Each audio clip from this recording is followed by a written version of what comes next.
We're talking about your feeling of expressing your social responsibility. Oh, yeah. So you asked,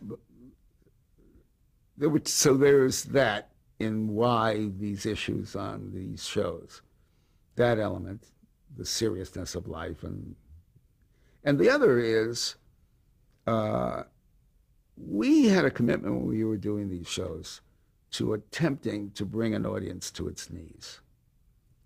We weren't going to be ha ha, tee hee funny. We were going to make them scream or die in the attempt. And we were going to make them feel or die in the attempt.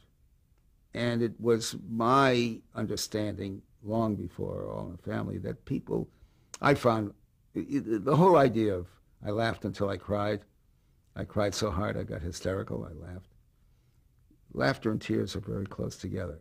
And using them both in drama was the greatest kick in the world. So we tried to cast and to write to make an audience howl or to make them fear or to make them cry. Fear for a character, fear for a moment.